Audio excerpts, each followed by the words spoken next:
Hello दोस्तों, नमस्कार। कैसे हैं आप लोग? आशा है कि आप लोग बहुत अच्छे होंगे। चलिए दोस्तों, आज बात करते हैं यूजीसी नेट पेपर फर्स्ट, जिसमें आज का आपका टॉपिक रहेगा रिसर्च एप्टीट्यूड। दोस्तों, रिसर्च एप्टीट्यूड क्या है, इसके बेसिक एक एक चीज़ को समझेंगे। पहले समझेंगे रिसर्च क्या है, इसका बेसिक मीनिंग क्या है। दूसरा इसमें पढ़ेंगे पॉजिटिविज्म क्या है, पॉजिटिविस्टिक क्या है। तीसरा पढ़ेंगे स्टेप ऑफ रिसर्च क्या है। चौथा इसमें पढ़ेंगे मेथड्स ऑफ रिसर्च क्या है। पांचवा पढ़ेंगे इसमें टाइप्स ऑफ रिसर्च क्या है। 6 नंबर पढ़ेंगे कैरेक्टर ऑफ रिसर्च क्या है। फिर उसके बाद 7 नंबर पढ़ेंगे आईसीटी सपोर्ट मटेरियल रिसर्च में क्या इसका योगदान है, हेल्प क्या करता है। और आपका 8वां नंबर पढ़ेंगे एथिक्स ऑफ रिसर्च क्या है। तो बेसिक ये पूरा टाइप है, एक एक करके समझते हैं। पहले समझते हैं कि रिसर्च क्या है। किसी भी चीज़ का पुनः खोज करना, नाम क्या है? रिसर्च। री मतलब पुनः, सर्च मतलब खोज करना। किसी भी चीज़ का पुनः खोज, अब कैसे भी किसी चीज़ का, जैसे मान लीजिए आपने देखा होगा कभी 1600 सेट 1200 सेट मोबाइल होती थी। आप लोग अपने बचपन में देखे होंगे, जब आप 10-12 साल के रहे होंगे, तो उस वक्त 2000 सन 2003-4 में क्या होता था, आपको 1600 सेट 1200 सेट एक प्रकार से 1200 सेट जो मोबाइल आती थी, आपने देखा होगा उसमें कैमरा नहीं होता था, सिर्फ कीपैड होता था। आप नंबर डायल करते थे, बातें कर लेते थे।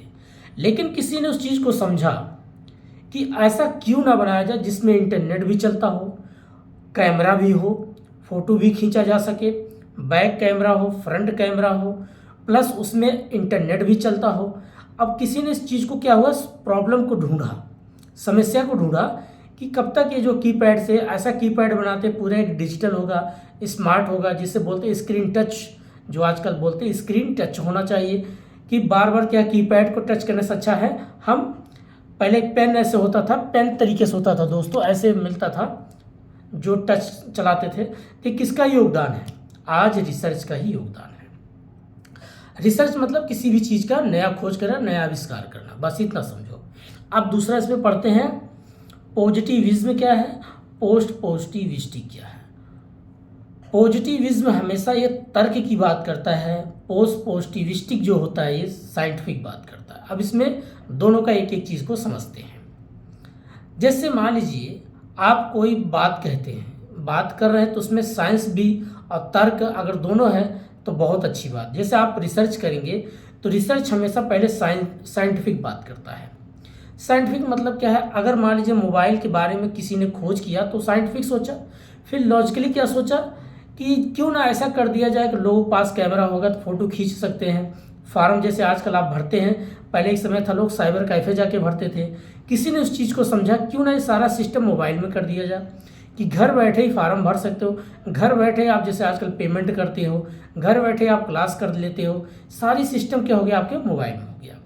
तो जब किसी ने उस चीज़ को साइंटिफिक तरीके से और लॉजिकली तरीके से सोचा तो इसी को बोला जाता पॉजिटिविज्म एंड पोस्ट पॉजिटिविस्टिक। अब इसमें क्या होता, पॉजिटिविज्म हमेशा ये तार्किक बात करता है और पोस्ट पॉजिटिविस्टिक ये साइंटिफिक बात करता है। और जब साइंस और तर्क दोनों मिलकर के किसी भी चीज़ का निर्माण करते हैं तो अपने आप में एक बहुत अच्छा कार्य माना जाता है। जैसे किसी ने साइंस को समझा और फिर उस साइंस को क्या हुआ, तार्किक रूप से उसकी व्याख्या करना शुरू कर दिया। और आज के दौर में यही चीज़ होना चाहिए दोस्तों। जिस दिन आप रिसर्च करने जाएंगे, आप सिनॉप्सिस वगैरह बनाएंगे, तो आपको सबसे पहले प्रॉब्लम ढूंढना पड़ेगा।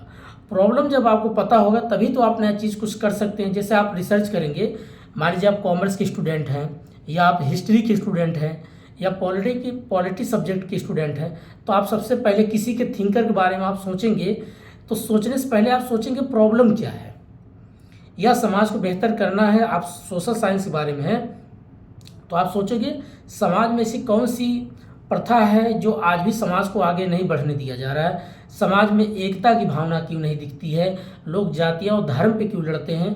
तो आपका मेन प्रॉब्लम क्या है कि लोगों में एकता क्यों नहीं है। तो अब उस एकता के पीछे पूरा हिस्ट्री आप क्या करेंगे, एक एक पॉइंट पढ़ेंगे। पहले भारत को समझेंगे, उसके भौगोलिक दृष्टिकोण को समझेंगे। ये सारा चीज़ क्या करें, आप हर एक डाटा कलेक्शन करोगे। तो ये मेरा कहने का मतलब क्या है, जब पॉजिटिविस्टिक पढ़ोगे तो आपको साइंटिफिक साथ साथ तार्किक होना बहुत ज़रूरी है। और पहले किसी भी चीज़ का प्रॉब्लम ढूंढो। अब दूसरी बात करते हैं दोस्तों, आप होता है इसमें स्टेप ऑफ रिसर्च। तो स्टेप ऑफ रिसर्च जो होता है बेसिक, इसका देखा जाता है 8 पॉइंट में इसको डिवाइड किया गया। पहला पॉइंट होता है आपका प्रॉब्लम, दूसरा होता है आपका इसका डिज़ाइन करना, तीसरा होता है डाटा कलेक्शन करना, चौथा होता है इसके सैम्पलिंग बनाना, सैंपल तैयार करना, पांचवा होता है इसमें इसका सिनॉप्सिस वगैरह एक प्रपोजल बनाना, और 6 नंबर होता है आपका जो है कि डेवलपिंग डाटा कलेक्शन करना, 7th होता है उस डाटा को एनालिसिस करना, और 8 पॉइंट में क्या होता है उसको सबमिट कर देना एक प्रकार से रिपोर्ट को जब आपका रिसर्च कंप्लीट होता है। तो आइए कि एक समझते हैं। अब प्रॉब्लम, जैसे भी हमने शुरुआत में बात की, प्रॉब्लम मीन्स जैसे कल के मान लीजिए जीआरएफ आपका हो गया या पीएचडी हो गया या नेट हो गया, तो आप अगर रिसर्च करना चाहते हैं, क्योंकि भारत सरकार चाहता भी है कि हमारे देश में ऐसे बुद्धिजीवी लोग हो जो कुछ देश के लिए नया चीज़ दे। नया चीज़ देने का मतलब है कुछ नया आविष्कार करे, खोज करे। अब जैसे आपको खोज करना इकोनॉमिक्स के ऊपर, जो बच्चे स्टूडेंट इकोनॉमिक्स के हैं तो वो सोचेंगे कि हमें महंगाई कहाँ से, महंगाई के ऊपर वो अपना रिसर्च कर रहे हैं। तो महंगाई पहले एक शब्द है, अब महंगाई क्यों बढ़ती है, क्यों घटती है, इसके पीछे रीज़न क्या है। तो आपको पहले कारण को समझना है, समस्या क्या है कि महंगाई क्यों नहीं जाती इस देश से। तो आप एक एक तार्किक रूप सोचना शुरू करेंगे क्या कि भाई यहाँ पर जो है एक प्रकार से हिडन एम्प्लॉयमेंट, एक प्रकार से हिडन बेरोजगारी है, छिपी बेरोजगारी है, कुछ होता है मौसमी बेरोजगारी है, कुछ होता है इच्छानुसार काम ना मिलना, वो भी एक बेरोजगारी है।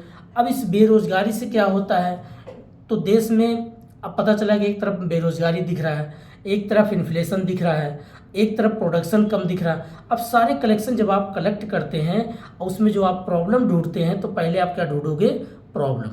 उस प्रॉब्लम जब आपको पता चल जाएगा कि भाई प्रॉब्लम है महंगाई, महंगाई के पीछे क्या दिख रहा है, देश की करेंसी जो है बहुत डाउन होती जा रही है, इसके पीछे रीजन को समझना है।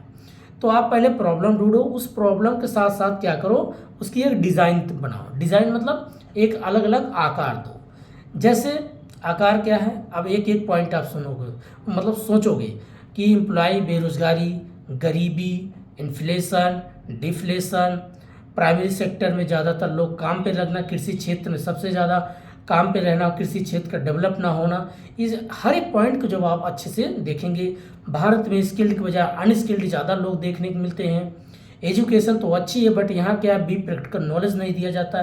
जब ये सारी चीज़ें आप क्या करते हैं कि एक डिज़ाइन बनाते हैं, उस डिज़ाइन के अनुसार फिर क्या करते हैं, डाटा कलेक्शन करते हैं। अब डाटा कलेक्शन कैसे, primary data, secondary data. Primary data means लोगों से जाके, जैसे मैन टू मैन जा करके लोगों से आप बात करोगे, उनसे उनकी बातें पूछोगे कि आप बता सकते हैं क्या समस्या है जो आप घर बैठे हो, ऐसी क्या समस्या जो आपको नौकरी नहीं लगी। तो बोलेंगे देखिए मेरे पास तो मास्टर डिग्री है बट मेरे पास स्किल्ड नहीं है। अगर उनके पास स्किल्ड होती तो वे बेरोजगार नहीं होते। तो ये सारी चीज़ें आप क्या करते हैं, डाटा कलेक्शन करते हैं। दूसरा क्या होता है डाटा कलेक्शन करने का, कि ऑलरेडी जो कोई रिसर्च किया है उस वहाँ से आप क्या करते हैं, पढ़ करके इंफॉर्मेशन कलेक्ट करते हैं, या आप इंटरनेट के माध्यम से डाटा कलेक्शन करते हैं, या किसी लाइब्रेरी में जाके कुछ उसी इकोनॉमिक्स से रिलेटेड जो भी बुक्स हैं उसको पढ़ करके डाटा कलेक्ट करते हैं। ये आपका सेकेंडरी सोर्स होता है।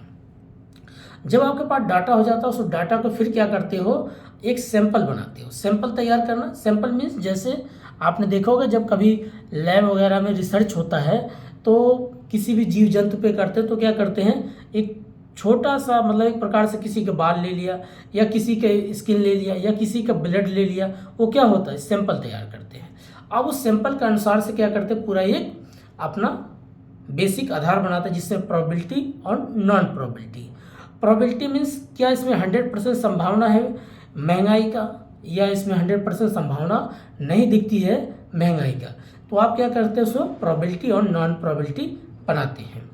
तो ये बेसिक चीज़ें जैसे आप पढ़ेंगे, बेसिक चीज़ें आप सिस्टमेटिक क्या है, दूसरा इसमें क्लस्टर क्या है, फिर उसके बाद इसमें कोटा क्या है, ये बेसिक इसका आधार होता प्रोबेबिलिटी का। फिर नॉन प्रोबेबिलिटी में एक्सीडेंटल क्या है, फिर उसके बाद एक्सीडेंटल के बाद फिर उसमें सिनॉप्सिस क्या है या स्नोफॉल क्या है। ये बेसिक कॉन्सेप्ट होता है, एक एक चीज़ को समझते हैं कैसे हमें सैंपल तैयार करना है, कि प्रोबेबिलिटी दिखेगा या नॉन प्रोबेबिलिटी दिखेगा। अगला इसमें जब हमारा सैंपल तैयार होता है फिर हम इसको क्या करते हैं, एक प्रकार से इसका प्रपोजल बनाते हैं, अर्थात इसका एक प्रकार प्रपोजल एक सिनॉप्सिस तैयार करते हैं। अब उस सिनॉप्सिस जो आप बनाते हैं, प्रपोजल बनाते हैं, उस प्रपोजल के हिसाब से आप क्या करते हैं, पूरा रिसर्च का एक एक स्टेप तैयार करते हैं। जब आपका प्रपोजल तैयार हो जाता है तो फिर उस प्रपोजल के हिसाब से क्या करते हैं, आप डेवलपिंग डाटा कलेक्शन करते हैं। एक डेवलपिंग डाटा क्या है, एक प्रकार से जो ऑलरेडी डेवलपिंग है, मतलब जो आपके रिसर्च में सबसे ज़्यादा सहयोग करता है। और जब वो डेवलपिंग डाटा आपके पास आ जाता है, उस फिर डाटा क्या करते हैं, एनालिसिस करते हैं। एक एक प्रकार से आप एनालिसिस मतलब कंपेयर करेंगे, एनालिसिस करेंगे कितना सही है कितना गलत है। जब आप सही गलत दोनों का अभ्यास कर लेते हैं कि अच्छा ये पॉइंट है, इस वजह से महंगाई है, इस वजह से महंगाई नहीं है, तो जो आपका पूरा सटीकता मिलती चली जाती है। जब आप एनालिसिस कर लेते हैं, इंटरप्रिटेशन कर लेते हैं, फिर उसके बाद क्या करते हैं, आप सबमिट कर देते हैं। तो ये आपको होता है स्टेप ऑफ रिसर्च। पहले क्या करोगे, प्रॉब्लम ढूंढो, फिर उस प्रॉब्लम को डिज़ाइन तैयार करो, उस डिज़ाइन के हिसाब से डाटा कलेक्शन करो। जब डाटा कलेक्शन होगा सैंपल बनाओ, चाहे प्रोबेबिलिटी या नॉन प्रोबेबिलिटी। फिर उसके बाद प्रपोजल तैयार करो, प्रपोजल के हिसाब से फिर क्या करो, आप डेवलपिंग डाटा कलेक्शन करो, फिर डेवलपिंग डाटा को क्या करो, एनालिसिस करो। एनालिसिस करने के बाद लास्ट में आप क्या करते हो, सबमिट कर देते हो। ये होता है आपका स्टेप ऑफ रिसर्च। फिर हम नेक्स्ट पढ़ते हैं इसके methods of research. Methods of research में हमें क्या क्या पढ़ना होता है दोस्तों, बेसिक इसका देखा जाए तो 4 मेथड्स हैं। जैसे क्वांटिटेटिव मेथड्स क्या है, क्वालिटेटिव मेथड्स क्या है, हिस्टोरिकल मेथड्स क्या है, एक्सपेरिमेंटल मेथड्स क्या है। तो बेसिक इसका 4 मेथड्स होते हैं, एक एक समझते हैं। अब क्वांटिटेटिव मीन्स होता है जिसमें हर एक का डाटा सिर्फ दर्शाया जाता है। अब डाटा कैसे, जैसे जनरल टू पर्टिकुलर्स को बोलते हैं, एक प्रकार से डिडक्टिव होता है। तो डिडक्टिव तरीके से जब आप किसी भी चीज़ की खोज करते हैं उसको बोलते हैं क्वांटिटिव। ये रीजनिंग का भी पार्ट आप पढ़ेंगे, deductive, inductive, valid, invalid, sound, unsound. तो इसी प्रकार से यहाँ पे क्या होता है, जब आप क्वांटिटी बनाते हैं तो आपको बेसिक क्या होता है दोस्तों, आप क्या क्या चीज़ कलेक्शन करना पड़ता है। जो पूरी समाज है, इस समाज जो जर्नल सी है, यहाँ से किसी पर्टिकुलर चीज़ को क्या करते हैं, खोज करने की प्रक्रिया को ही डिडक्टिव कहते हैं। इसको क्वांटिटी बोलती है, जनरल टू पर्टिकुलर होता है। नेक्स्ट हम बात करते हैं इसका क्वालिटेटिव। क्वालिटेटिव क्या होता है, inductive. Inductive means particular to general की तरफ चलता है। अब इसमें क्या हो जाता है, जहाँ आप पूरे समाज से एक कोई विशेष व्यक्ति का एक आविष्कार करके निकाला, अभी क्या होता है, वही जो एक विशेष आविष्कार था अब वो पूरी समाज पे क्या हो रहा है, लागू हो रहा है। तो इसको बोलते हैं पर्टिकुलर टू जनरल। ठीक है, नेक्स्ट बात करते इसमें आपका आता है historical research. Historical research means क्या होता है दोस्तों, जो ऐतिहासिक रूप से, जैसे आपके भारत में जो हेरिटेज के रूप में, जैसे आपका लाल किला है, कुतुब मीनार है, आपका जामा मस्जिद है, तो जिस प्रकार से बहुत से भारत में ऐतिहासिक चीज़ें देखने को मिलता है, तो आप क्या करते हैं, आप भारत की कल्चर को देखते हैं, यहाँ की जो उर्दू और हिंदी की लैंग्वेज है उस पर भी आप रिसर्च करते हैं। कुछ इसमें जो धर्म है, मंदिर है, जैसे नागर शैली क्या है, बेसर शैली क्या है, द्राविड़ शैली क्या है, आप इस पे जो आप रिसर्च करते हैं इसको बोलते हैं हिस्टोरिकल रिसर्च। नेक्स्ट आपका इसमें आपका आता है एक्सपेरिमेंटल रिसर्च। एक्सपेरिमेंटल रिसर्च मतलब है आप तब तक अपने मतलब खोज करते हो जब तक अपने लक्ष्य को प्राप्त नहीं कर लेते। जैसे आप तब तक पढ़ाई करते हो, बार बार प्रैक्टिस करते हो जब तक आपका JRF क्वालिफाई नहीं हो जाता। तो ये था बेसिक आपका मेथड्स ऑफ रिसर्च। नेक्स्ट अगला पढ़ते हैं इसमें type of research. Types of research अगर देखा तो 30 प्रकार के रिसर्च होते हैं। अब एक एक करके, बहुत बड़ा है, ऐसे समझ जाइए। डिडक्टिव क्या है, इंडक्टिव क्या है, क्वांटिटेटिव क्या है, क्वालिटेटिव क्या है, एक्सपेरिमेंटल क्या है, डिपेंडेंट्स कौन है, इंडिपेंडेंट्स कौन है, ये बेसिक क्या है आपका रिसर्च है। फॉर्मल क्या है, इनफॉर्मल क्या है, और उसके बाद एफिशिएंसी क्या है, सिस्टमेटिक क्या है। ये बेसिक आपका 30 प्रकार के रिसर्च होते हैं दोस्तों।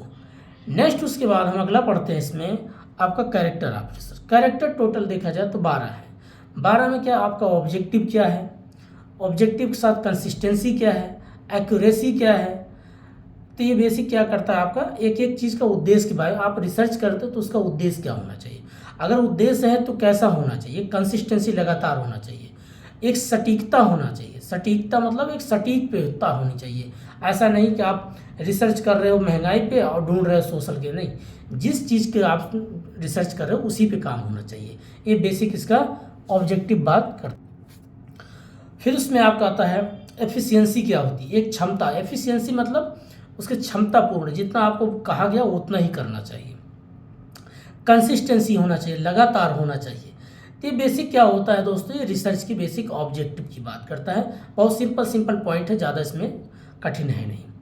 नेक्स्ट उसके बाद हम पढ़ते इसमें आपका आता है आईसीटी सपोर्ट मटेरियल रिसर्च क्या कहता है।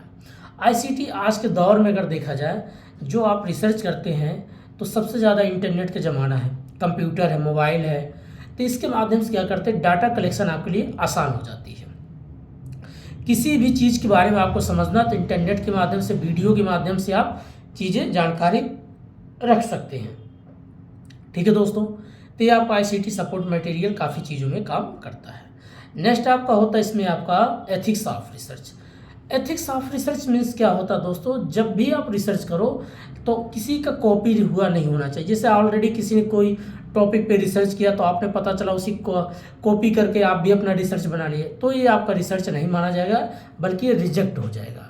जब भी आप रिसर्च करो तो आपका एक नया दिखना चाहिए। जैसे हर एक व्यक्ति का अपना एक टैलेंट है, कोई बात करने में बहुत अच्छा बात करता है, कोई जैसे समझाने का तरीका बहुत अच्छा होता है, किसी कहानी तरीके से समझाते हैं, कोई सिंगर है, अच्छा गाना गाता है बहुत अच्छा, कोई डांस अच्छा करता है। सब क्या है, सबकी अपनी अपनी एक टैलेंट है।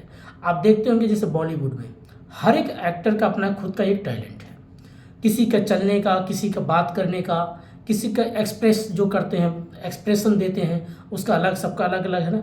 अगर वही अलग अलग सबका दिखेगा तो आपकी पहचान बनेगी। आप भी पता चला किसी कॉपी करके चल रहे हैं तो आपकी पहचान कहाँ रहेगी।